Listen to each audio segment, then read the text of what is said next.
part of the universe. My name's Cassie, and I'm lost. Lost after pirates attacked my father's ship. Dad! I'll come back for you! But he didn't, so I went looking. And to help me, I hired the roughest, toughest bounty hunter in the galaxy.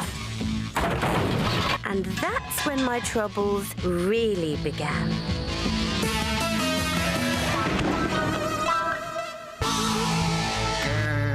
Space, it's big. If you lose something out here, you've got about as much chance of seeing it again as finding a talking jelly. Hello, everyone. Okay, bad example. Me, I'd lost my father, and to help me find him, I hired the... Oh, you've already heard that bit. I hired him here, Bounty Hunter Central. It's a great place to pick up intelligence. Boy, do we need some of that. Okay, listen up, scum. I want information. Oh, look at a cute little hamster. Don't call me cute!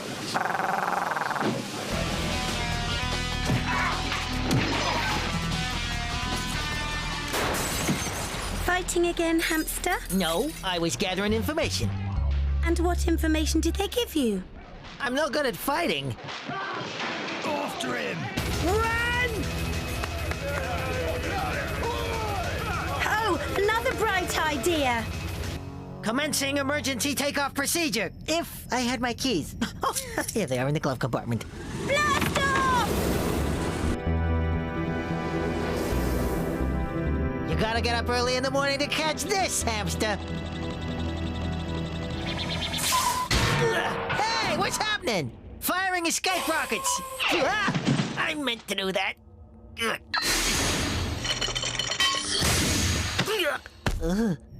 It's no use. We're held in the grip of a great big grippy thing. We could be here forever. Cassie, make me a cup of tea. Silence, prisoner. We, the tribunal, have been watching you. Ooh, we doubled our viewing figures. Renegade rodent, you have disgraced the honor of all bounty hunters. Now you will stand trial to decide if you are still worthy of the badge. And say I don't cooperate? We can make you relive your past over and over and over.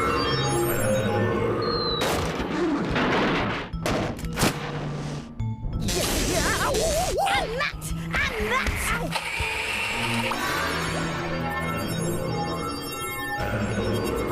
So go on, do your worst. What have I got to hide? Your secret stash of sunflower seeds? Your collection of beanie baggy babies? Apart from those? Let the trial begin. You stand accused of 3 counts of bringing the good name of catching criminals for cash into disrepute. Count 1, you have a hot head and an even hotter temper.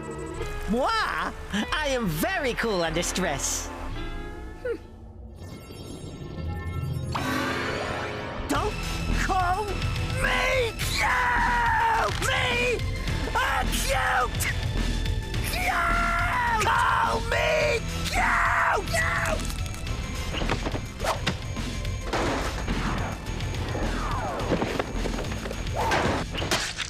Hey, that's not fair! That said it in highlights. There's loads of times I saved Cassie with a cool head and quick thinking, like the time I defeated the Psychic Slug Sisters. Snot with spaceships. Those slimy psychopaths would stab their own mother in the back if they hadn't already eaten her, and we were next on the menu. Run! Run is good. I recommend it. Resistance is futile. Dead end! Ever had a skateboard? Yahoo!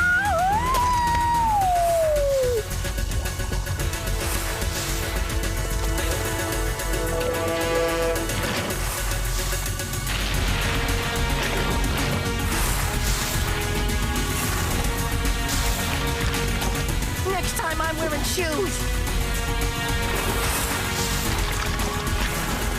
The animated bogies are back. Resistance is futile. What is my line? Mayday, mayday! This is Condiment Freighter 709. We're low on fuel and dumping part of our cargo. Stand by to jettison Pepper. Looks like this is it, hamster. No, making the sauce.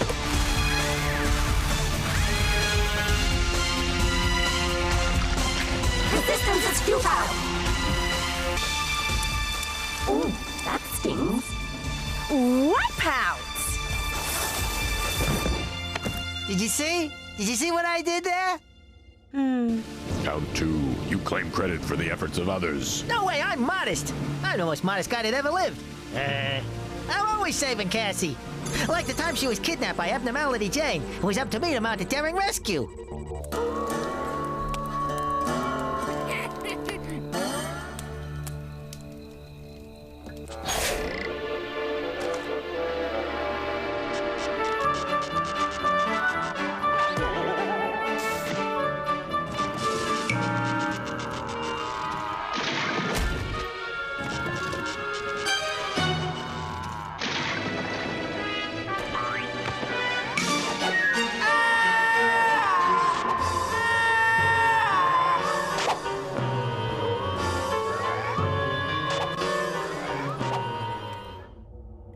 For the defense or the prosecution? Count 3. You stand accused of cowardice in the face of danger. Hey, I never run away from a fight.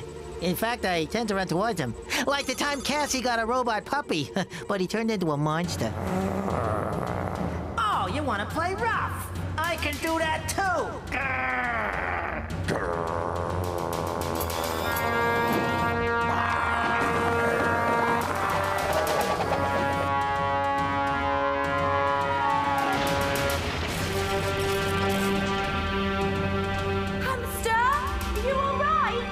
Yeah, I'm fine. But Spot's sort of playing dead at the moment. Dead?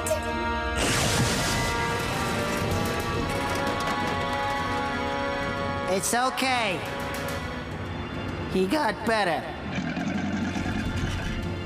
My, haven't you grown?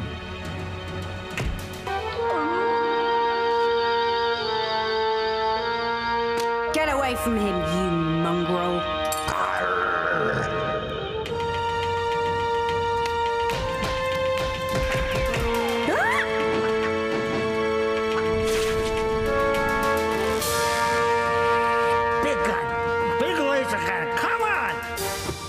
Make my day.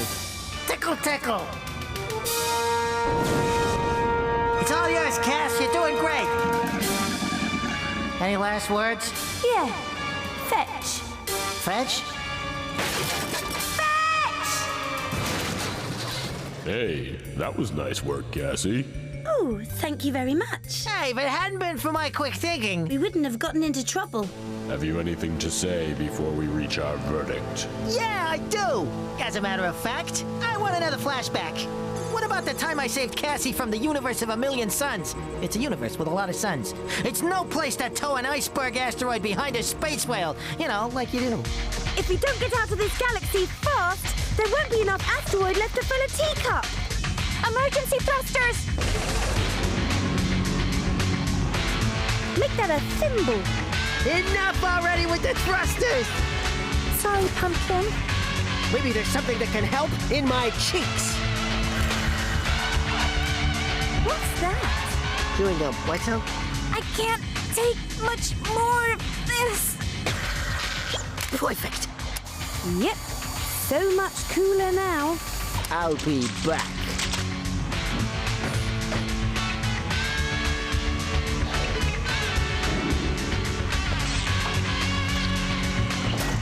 And now I switch to Turbo.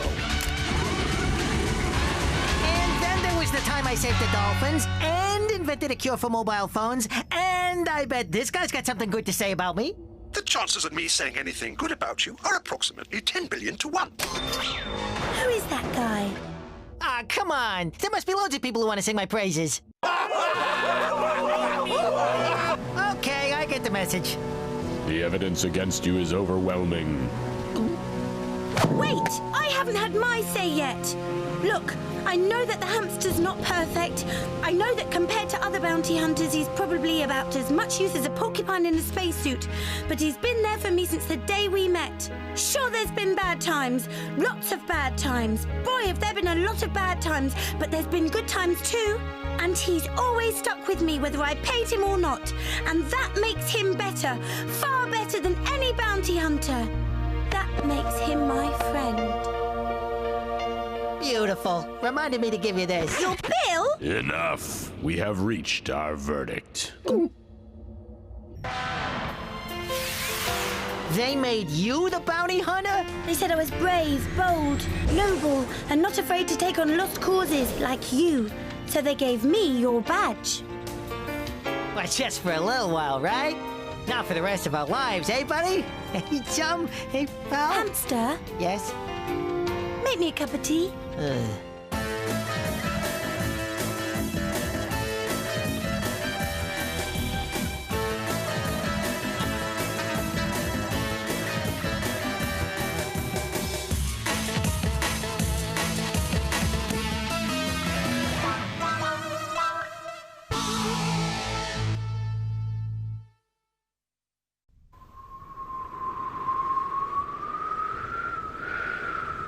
Hey, Willie boy, you're supposed to be peeling spuds in the galley.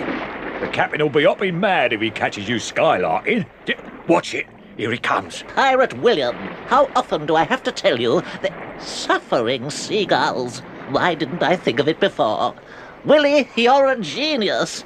You've given me the very idea I was looking for.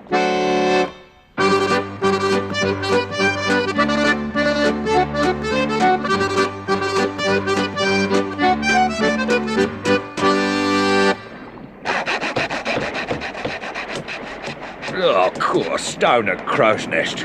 Me nerves is shattered. Very upset making, I'm sure, Pirate B. Willie, you ought to be ashamed of yourself. What's he up to then? He's making something. Watch out, he's coming.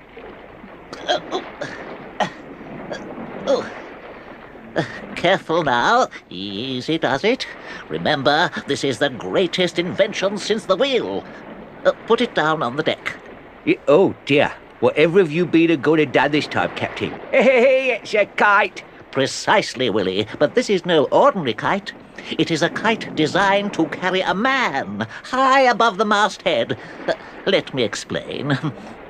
In the ordinary way, one can only see a few miles from the crow's nest, but with this monster kite floating high above the ship, we shall be able to see for miles, spot enemy ships long before they see us, and pounce on them unawares. It's the sensation of the century. Oh, yeah? But how'd you take off in the first place? Air currents, Pirate Barnabas.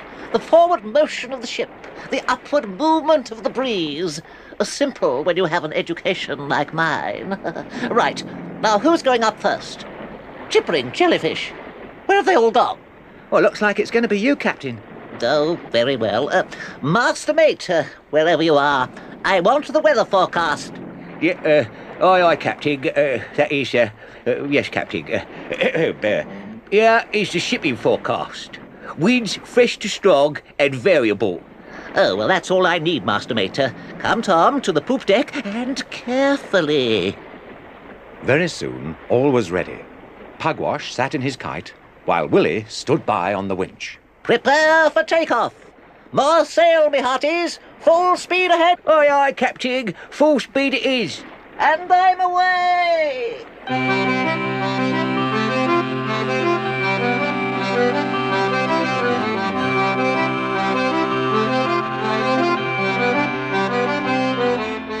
Whoopee! It's fantastic. Higher, Willie. Higher. Aye, aye, Captain. Just think of it. I could be free. Free to... Can't hear. Say it again. Could be free, I said. Could be free. Hey, cut me free. Aye, aye, Captain. Here we go. Whoa! Help! Oh dear, that's torn it.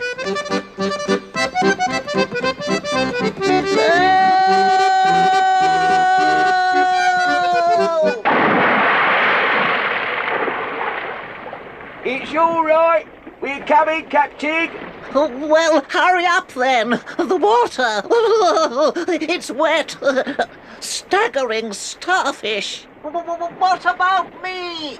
It's all right, Captain. We got the kite.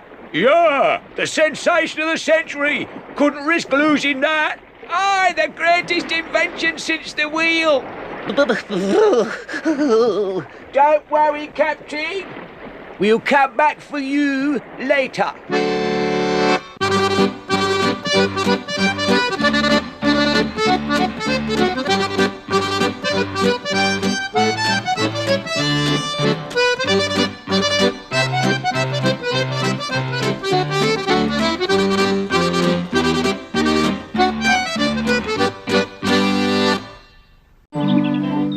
Not the shrinking cat, Grandpa! Catch me if you can.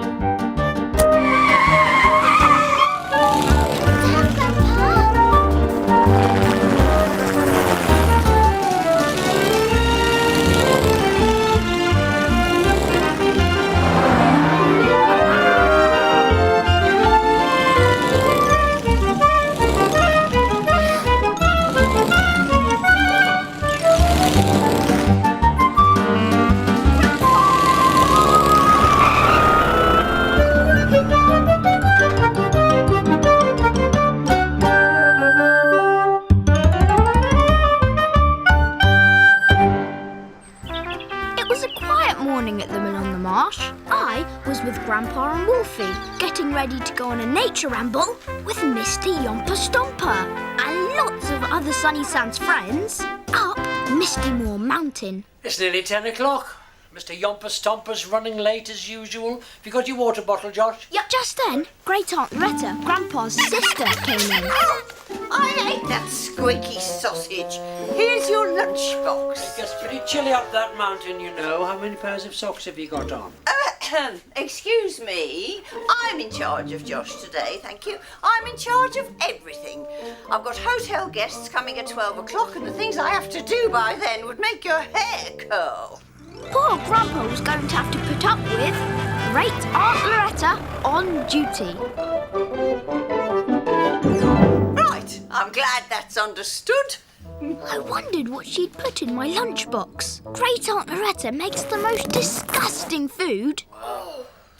Cauliflower and treacle sandwiches. I might have known. Come on, let's go downstairs and find you something that you can eat. Just then we heard... Riddle-dee-wee! Mr. Yomper Stomper was here at last. Oh, Mr. Yomper Stomper. That's me. Sorry I'm late. I got distracted by a squirrel and forgot what I was supposed to be doing. Look. Mr. Yomper Stomper is always forgetting what he's supposed to be doing. Mr. Yomper Stomper, we have to hurry. Calm down, Josh. Oh, it's always good to see your smiling little face. It's always smiling, Loretta. Happy as a lark, I am. Riddle-dee-wee. It's a ramblers life for me. Up in the mountains, down in the dales. Rivers and waterfalls, valleys and vales. Jumping and stomping through England and Wales. Rambling and gambling free. Yes, very nice, but we don't have time for song and dance today. I'm busy. And I'm all ready for my ramble. New maps, new boots, new compass, mirror and a whistle. Great gear, Mr. Yomper Stomper. Right, Josh, come and get your backpack. They'll all be waiting for you at Misty Moor Mountain. Excuse me, Grandpa. I'm on duty, remember?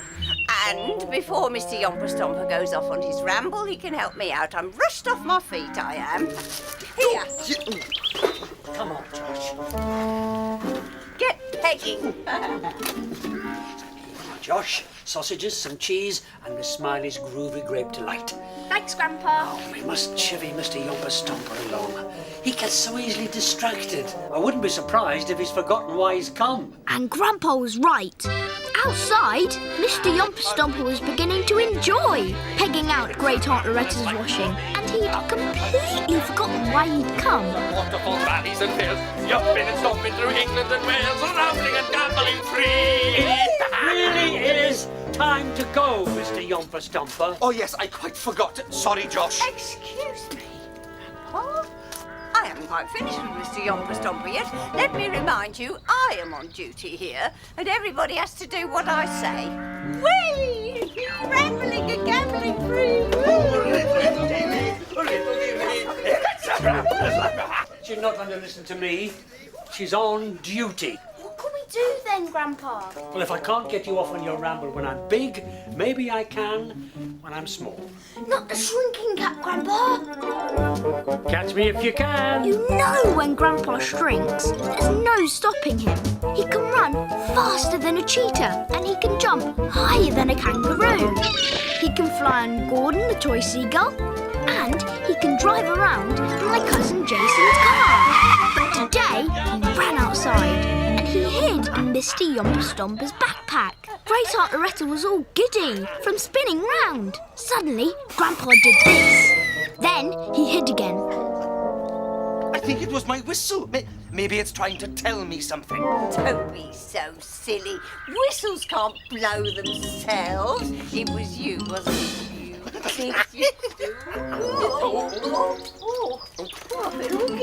While Mr. Yomper-Stomper fanned and calmed Great Aunt Loretta, Grandpa climbed up the washing line. Then he did this. Time for a ramble. Time for a ramble. I think your sock just told me it was time for a ramble. That's what I'm here for, of course. Oh, Mr. Yomper-Stomper, you're a right one. First you say the whistle blows itself, and now you tell me I've got a talking sock. Help me up. Oh, right, come on. More jobs to do indoors.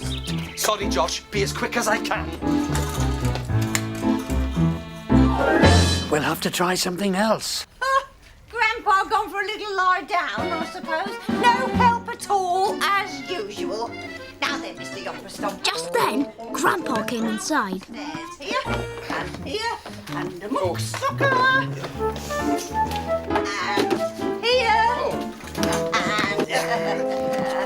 well, come on. I'll be 5 minutes, Josh. Oh, go on, up the stairs. Go on, hurry up. I've had an idea, Josh. Maybe we can hurry him up by making him think it's later than it actually is. Right. And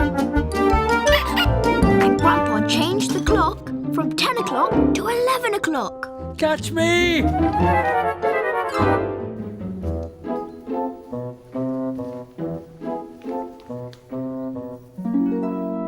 Now for the clock upstairs. You wait here. Okay.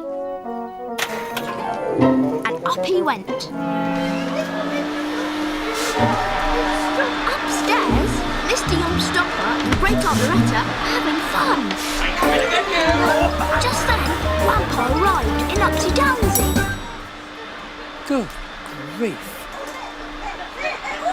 Grandpa jumped down, ran across the table, then got into the Sunny Sands grandfather clock and changed the time from 10 o'clock to 11 o'clock. He got out of the clock as quickly as he could, ran across the floor and hid. Look at the time, Loretta. I almost forgot my ramble with Josh. I should be at Misty Moment. And Great Aunt Loretta loaded up Mr. Yomper-Stomper. Oh, she's never going to let him go. She filled Upsy-Downsy with other things and sent it down. Then she suddenly had an idea. I'll just shut that door so the dust can't get in. This is going to be a problem. This was a disaster. Upsy-Downsy had gone downstairs and all the doors were shut. Grandpa was stuck in the sitting room. Aha! But Grandpa, being Grandpa, had an idea. He jumped off the shelves, got into a helicopter and flew up the chimney. While Great Aunt Loretta showed Mr. Yomper-Stomper where to put the mucksucker, Grandpa flew in. When they come in, Josh, pretend to turn on the radio. Okay? Okay. Let's listen to the radio. Oh, good idea. Let's have some music while you work. Now, at that moment, Grandpa started to pretend to be on the radio. And it's just gone 12 o'clock. My, doesn't time fly. 12 o'clock, my word. And today I have Gavin with me in the studio. Hello, Gavin. Hello. Now, Gavin loves going on nature rambles, don't you, Gavin? I love nature rambles. So do I. And that's why I'm here, and we are going to be late. We wanted some music, not boring old talk. Find some music. So I had to turn the radio on to find music. Oh, it's Rick, the Rocking Raver. Oh, it's my favourite. Come on, Mr. Yomper Stomper, strut your stuff. Honey, you're my toast. You're the apple. I have to get to my phone, Josh. It's upstairs. So, while Great Aunt Loretta and Mr. Yomper Stomper danced, I picked Grandpa up and put him in my pocket. And upstairs we went. Oh, the time! The guests! Oh, they'll be in before you know it, and I'm not ready. And I've got to go now. The other ramblers will wonder where we are. You can't go. I need you to help me. Upstairs, I was helping Grandpa with his plan. I dialed the number of the mill on the marsh.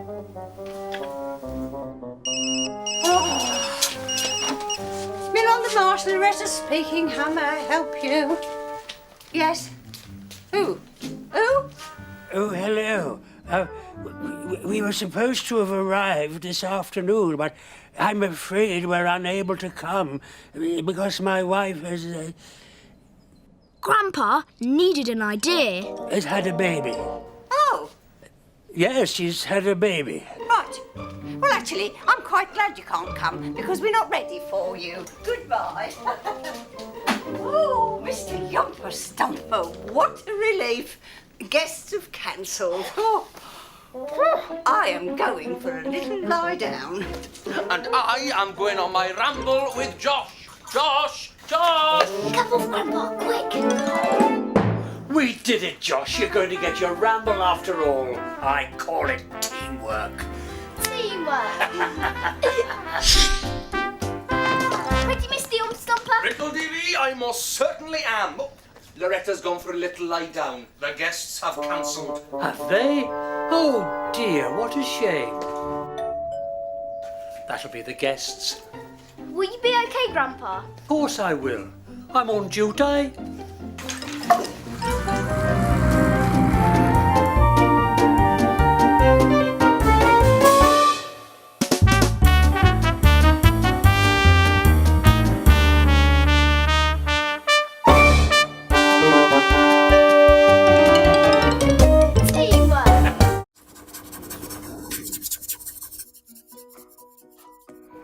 Hey Doodlers, how you doing?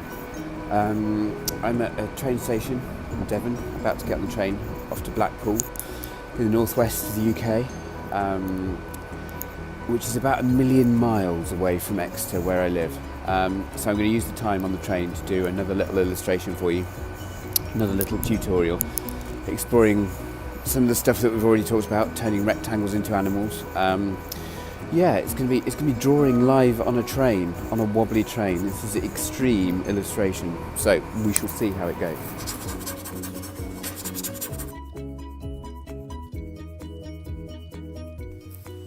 Right, let's get doodling. So I'm going to draw some rectangles, another couple of rectangles, one as before and one kind of on its side. We can see the original drawing of Hubbington on the left. And what we're going to do with this one on the top right is we're going to turn it into Hubbington sleeping. So it's still the same shape, but instead of him sitting looking at it, it's going to be lying on his back. So I'm going to do a couple of little paws there. And his legs are kind of quite similar to how they are last time. If you imagine you're kind of looking down from above and you're looking at the dog sort of sleeping on its back. So let's do the ears. We've got the nose, which is the same, and the mouth the same, but obviously the eyes are closed. Just kind of rough rectangle, rough few lines, and we can start to once again add the detail when we're happy with how it's looking. So yeah, it's not looking too bad at all. Let's add those spots in before that we had before. You can see. Let's colour those ears in a little bit.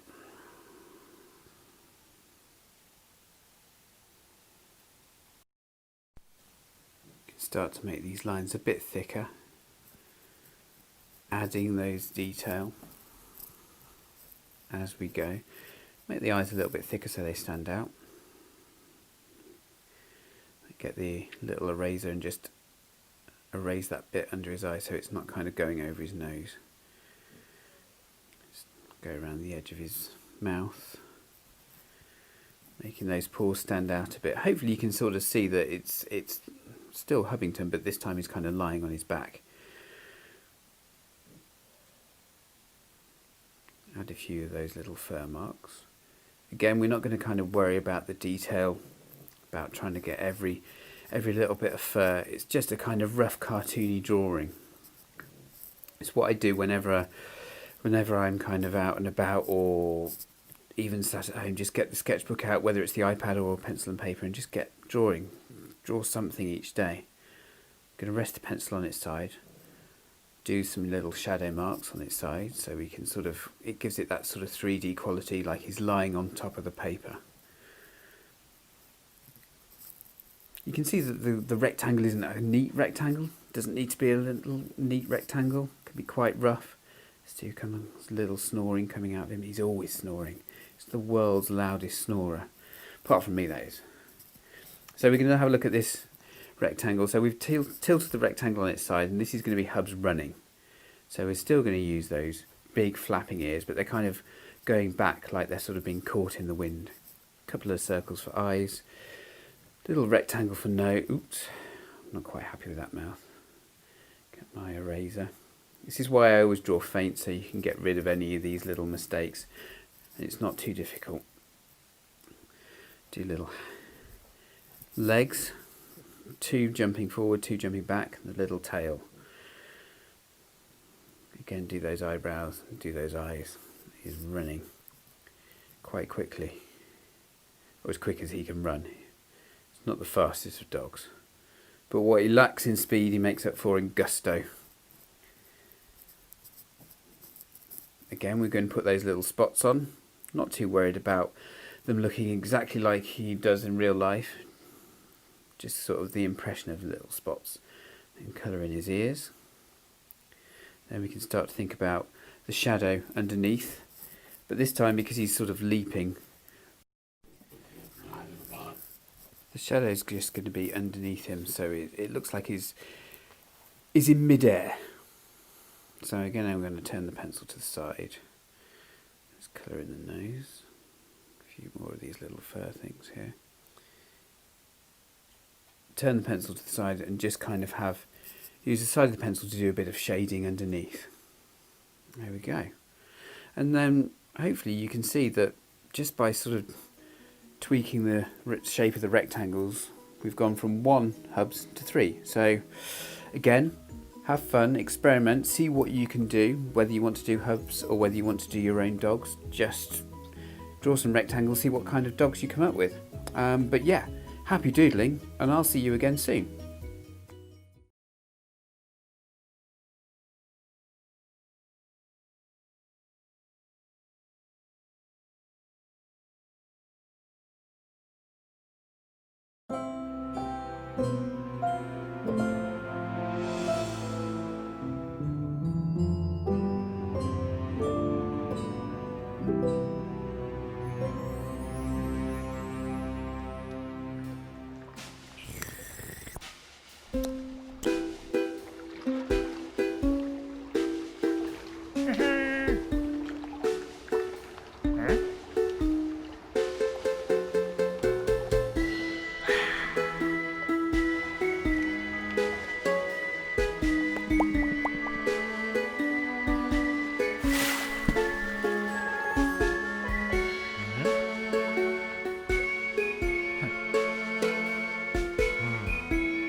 Oscar-nominated and winner of this year's Most Good-Looking Fergal Award.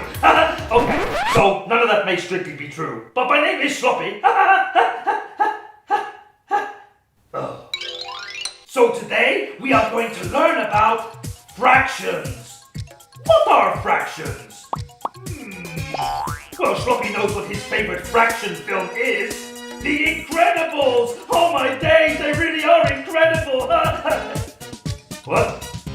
Oh, apparently that is an action film. Oh, Sloppy definitely needs to learn about fractions. So a fraction is a part of something. I get it. So, a slice of this delicious cake is a fraction of the whole cake. Get it? Oh, now Sloppy's hungry. Fractions look like this. There is a top number, and there is a bottom number. I said bottom. Sorry. The bottom number represents the whole thing, or the parts that make up the whole thing.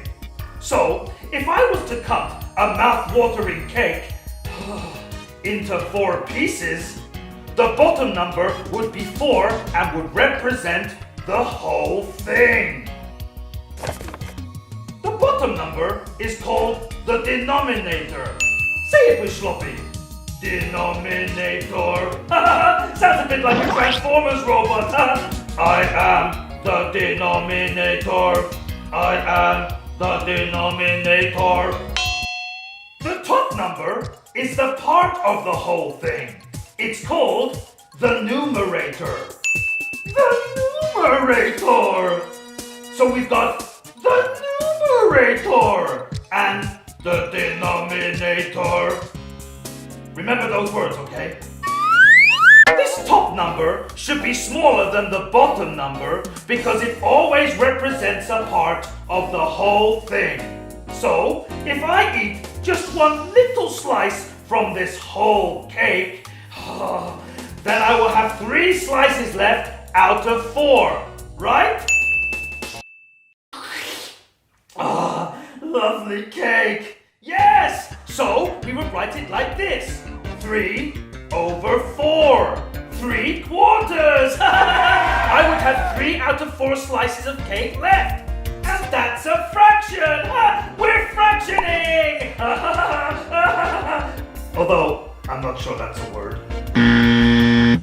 So now, I have 3 cups full of delicious sweets. We can show that 3 out of 3 cups have sweets in them. 3 out of 3 is the same as 1 out of 1. It's a whole number. If the numerator is the same as the denominator, then it's a whole number. If Sloppy was to eat all of the sweets in one of the cups, then how, using fractions, would we show that only 2 out of the 3 cups now have sweets in them? Hang on, this might help you.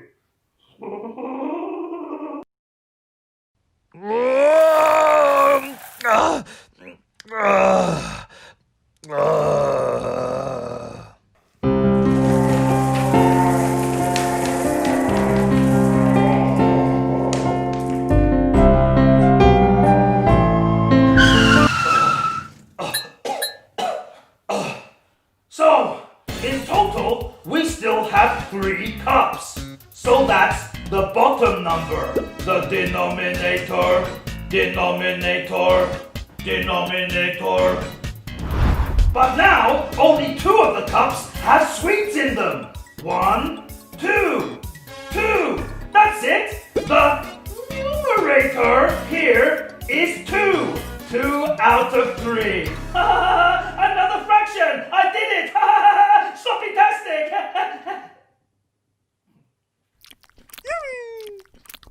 Fractions, not fur actions. Because that's when Sloppy waves his furry arms around like this. Look at that!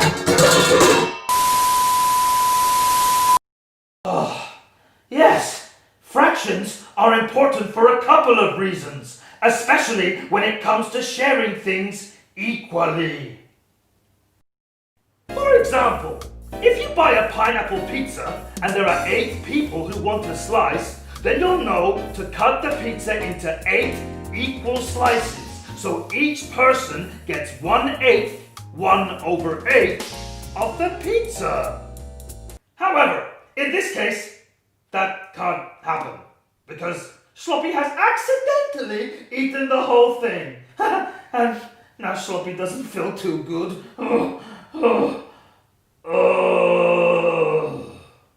Fractions are also useful in games and sports. If you are playing a game, for instance, and you have reached level 5, then you could be on the final level, or you could still have lots of levels to go. If you know how many parts make up the whole thing, then you will have a much better understanding of where you are and not get lost. Like Sloppy is most of the time. I have no idea where I am right now. If you are on level 5 and there are 20 levels in the game, you can write that as a fraction. 5/20. You still need to finish 15 levels to complete the game. 15 levels? Oh, that's terrible! I've got so many levels to go! Don't judge, Sloppy. If you have furry hands, you'd be rubbish at video games too. Or in sports, if you have played 1 minute of football in a 10-minute match, then you have done 1/10, which means you need to play 9 more minutes. Oh, wow. Sloppy tired just thinking about it. On my head. Oh! Well, I hope you learned a lot with Sloppy today about fractions and numerators and denominators. I certainly did.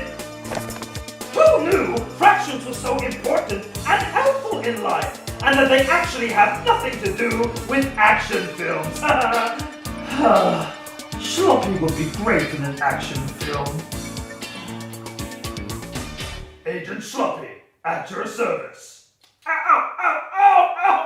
Oh, my eyes, my beautiful eyes! Only joking! Bye! Slop-alongs! If you enjoyed that, you can watch another one! Here!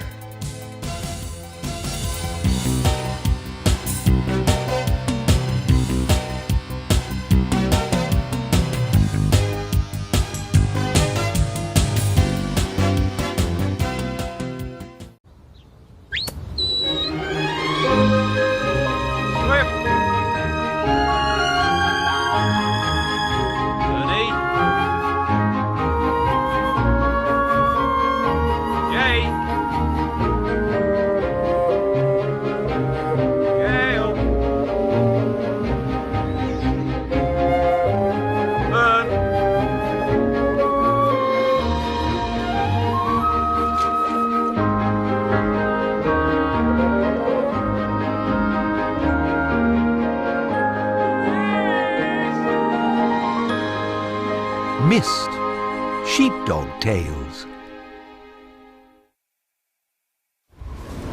The cliffs near to Burrow Farm are almost always windy. The air whips across the flat ocean and clashes with the land like an angry ram. Jake loves the wind in his tail, almost as much as he loves his new toy, a golf ball.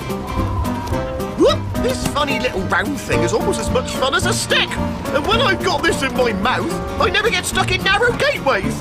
I must remember not to swallow it, though. Don't swallow it, Jake. Okay, I won't. Down at the pond, the windy weather is causing havoc for the ducks. I must say, I love all the rain you've been having, but what's with all this ghastly wind? Watch out, lady! Duck! Yes, Joyce, that's Steve. He's always been a duck. No, I mean duck! The tree's falling into the pond! Oh, what have we done to deserve this? First the pond dries up, then we have a sheep in it, and now this! Dirty bloody great tree. It's awful. What if I want to have a nighttime swim and forget it's there? I'll knock myself out. I know I will. What are we going to do, Joyce? Well, seeing as we're out of the pond, we might as well go and find Mist. She always knows what to do. Another long walk. My favourite. As the ducks waddled into the kennel yard, they were met with a double surprise. Oh, my. I can't believe it. Mist was nowhere to be seen, and in place of the usual hard ground, the yard was flooded with water. Is that Mist there on the bale? No, that's the fat-headed one. I think he's called Bernie. Oi! Bernie! It's Ernie. What do you lot want? Where's our Mist? She lives here, didn't she? She never mentioned that she had her own pond. It's not usually like this. The drains have blocked and it's flooded. It's rubbish. Oh dear, Joyce. Poor Bernie does look blue. Blue? What are you talking about? He's black and white. God, not only are you ducks right scary with your funny pokey out mouths, you don't even know your colours. Oi, Jake! Come over here and help me get rid of them, will ya? Oh, that's very nice, I'm sure. No way! I'm not going anywhere near them. They're all yours, Bernie. Ernie! Don't worry about us. We'll just tread water till Mist comes back. It's home from home, really, isn't it? Much to Jake and Ernie's annoyance, the ducks stayed swimming in the yard until Mist arrived hours later. Oh, no. What are the ducks doing in the yard? Ernie? They're moaning about a few twigs in their pond. A few twigs? It's a whole tree, Mist. Right in the middle of our pond. What are we going to do, Mist? Tell us. It really is a terrible to-do. Well, that's easy enough. I'll just let the boss know, and he'll go down with his tractor and pull it out. It'll be done in no time. Oh, we knew that you'd know what to do. Good. I'll go and get him now, and then you four can get back. Hang on. There are only 3 of you. Oh, love her duck, she's right. Who's missing? Oh, yeah, I wonder what's up here. Yeah, it's nice to have a little nose around once in a while. See how the hairy half live. Oh, here, who are you? Oh, it's me. Hello, handsome. Wings up, who's not here? Well, can't you tell? Course not, dear. We all look the same. Well, I'm here. Me too. So where's Steve then? Ah! There's a duck in my bed, there's a duck in my bed, there's a buck in my bed. Steve, what are you doing up there? I just thought I'd have a nose around. Don't be such a sticky beak and waddle back down here. I'm not coming. What do you mean not coming? The boss is going to get rid of the tree and the pond will be ours again. I don't care. I'm not coming down. Steve, you're not making sense. I've laid an egg. You're a boy. Boys don't lay eggs. Now, listen to me. I've laid an egg. I don't know how and I don't know why, but I'm not coming down till it's hatched. Well, how long will that take? My last one took 4 weeks. Oh, dear. 4 weeks? This is a disaster! I can't have a duck in my bed for 4 weeks! You must sort this out, Mist! I'm off to find my ball! Oh, I can't believe I've lost my bed and my favourite ball in the same day! I reckon I may have swallowed it! The ball, not the bed. Mist and the ducks stayed in the yard for a long time, trying to persuade Steve to come down. But he insisted he was not going to set one webbed foot outside the kennel until his egg had hatched. Come on, Steve. You can't possibly have laid an egg. How many times do I have to tell you, Joyce? I came up here, I made a little nest, and when I looked down, there it was. As plain as the beak on my face. If that's not laying an egg, I don't know what is. Steve, please. No, Joyce. Please, Steve. No, Joyce. Stephen, get your feathered bottom down those steps right now. No! Not till he's hatched. I'm sorry about this, Mist. He's always been a stubborn duck. Perhaps you should go back to the pond and wait for him to come down on his own. I'm not going anywhere without Steve. He's like a brother to me. He is your brother. Oh, yeah. Me and Steve share everything. Our pond, our nests, our old bits of stale bread, everything. Say that again. We share everything. Food, the lot. Wait there. Where's she off to now? Mist felt sure she knew the one thing that could persuade Steve to come back down. Now, there's usually one around here somewhere. Ah! There it is. A cake. Looks a bit big to carry in one mouthful, so I ought to trim it down a bit. No knife handy, so I'll just use the old mouth. How wrong was it to take a cake that wasn't hers? Mist pondered this for a moment. On the one paw, she'd be taking something that wasn't hers, but on the other paw, she'd be helping the ducks and Jake get back to their homes.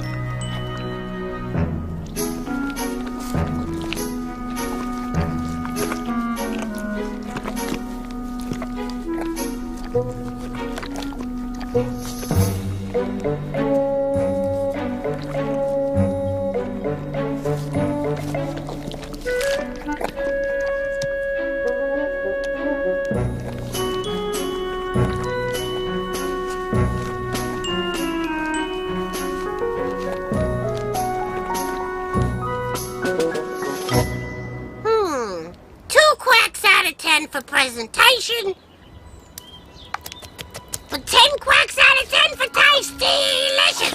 Oh, I love a bit of cake. Dig in, girl. Oh, I can't get enough of it in my mouth. Steve listened to the other ducks gobbling up the cake. It did sound delicious. This is not just any cake. It's a super soft and moist sponge with thick cream and walnut filling. Heavenly. Simply heavenly. Yeah, I'm sure the egg will be all right for a minute if I pop down for a quick peck. Cake. Jake, here comes Steve. Quick, get up the stairs and into your bed. I need cake. I'm on my way. Oh, cake. Give me some cake. Oh, sorry, Steve. It's all gone. Oh, no. Can't wait to get in my bed. I had to sleep standing up last night like hell on the horse. Here we are. Oh, well, I'll be jiggered. You'd have been a long time hatching that, mate. Oi! My egg! No, it's my ball. Oh, you're joking. What are you like, Steve? I did wonder what the dimples were. Come on, you lot. Back to your pond. Oh, all right. Whoop. Don't swallow it, Jake. OK, I won't. The ducks waddled back to their pond, but Steve was not at all happy. It's not fair. I was looking forward to hatching my egg, having a little duckling of my own, waiting to hear his first quack. He called me Daddy, I called him Steve Jr. I'll teach him how to swim and dive and waddle and moan. Keep your pecker up, Steve.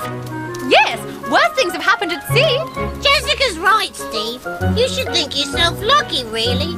Imagine if you'd laid a football.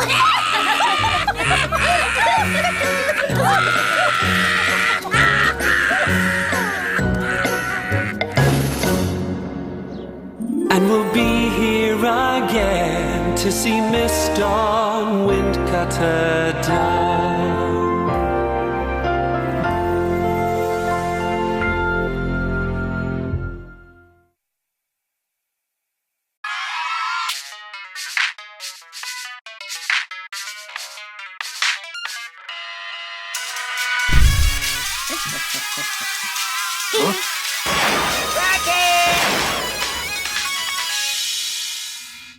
In the desert, there lived a zit and a rocket. That wasn't meant to happen. Rocket! Rocket! Oh? Eh?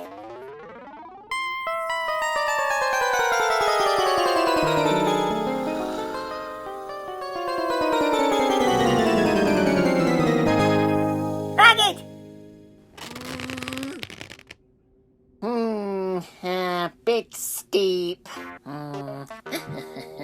whatever. Rocket!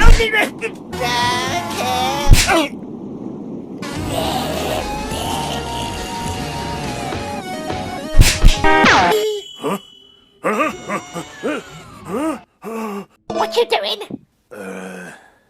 Chillin'? Chilling? In this heat? Listen, there's a ship in town going to the South Pole. I need to cool down. Can we go? Please? Well, the thing is that... What's the thing? What? The thing is... Who's gonna let a rocket on a ship? Good night, chumps. I know. Benny! Whoop. What's up? Hop in. Oh, righto. Now let me see. What would I like? Maybe a can of cola. Yes, I would like a can of cola, and that costs this much. Ta-da!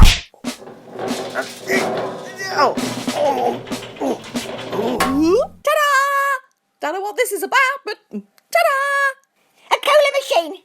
We can disguise you as a cola machine. Rocket, please. I need to cool down the South Pole, or I will literally explode. Whoop, I'm out of here. Me too!